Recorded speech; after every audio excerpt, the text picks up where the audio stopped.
This is the video review for Transformers Revenge of the Fallen Scout Class Autobot Knockout.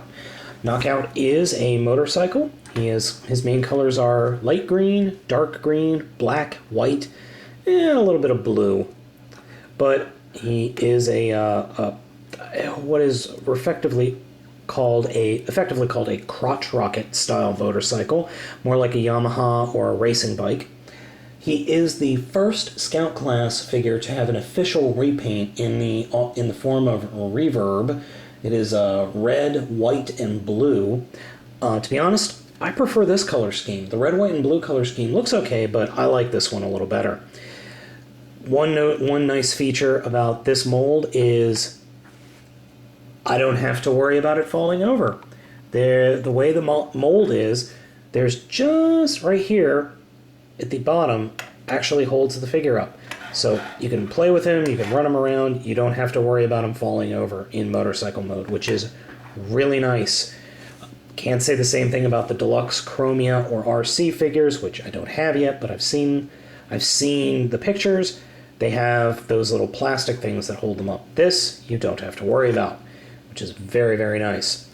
So let's go ahead and get him transformed. All wheel spin, of course. So let me zoom out here. To start off, this is actually probably the most complicated transformation out of all the Scout figures. So where should we start? Well, let's start by unpegging the sides from like that and just folding them down.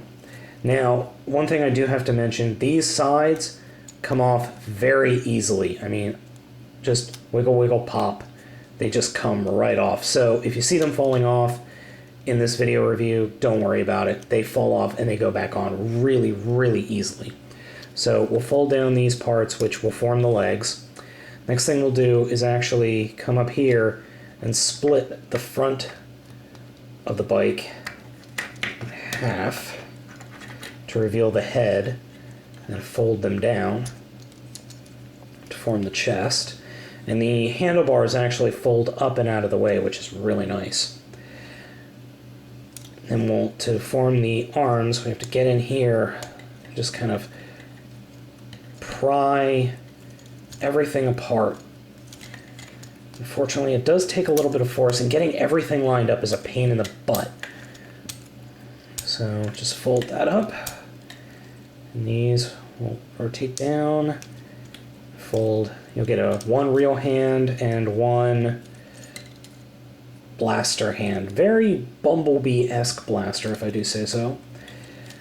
And then we'll just rotate this. This just kind of pegs in, not very tight.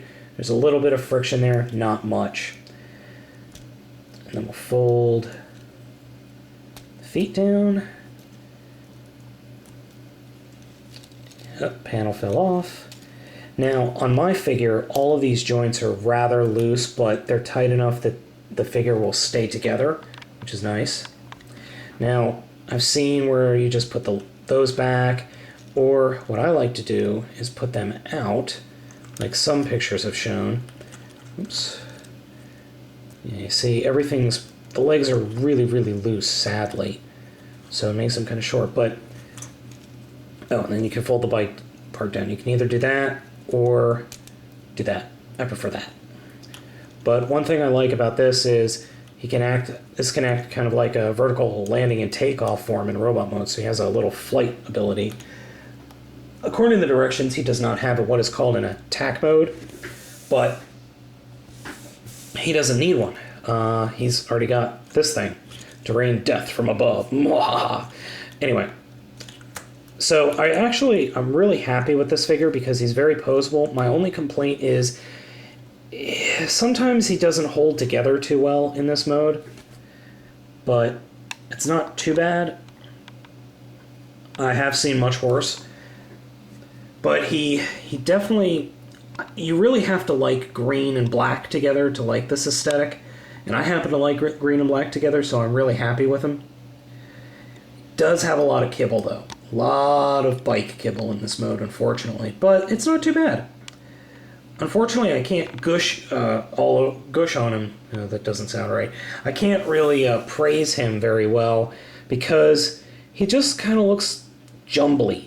I don't know if there's any way else to describe it. He just kind of looks like a jumbled, not a mess. He definitely does not look like a mess. It just, there's a lot of kibble there. But I don't know.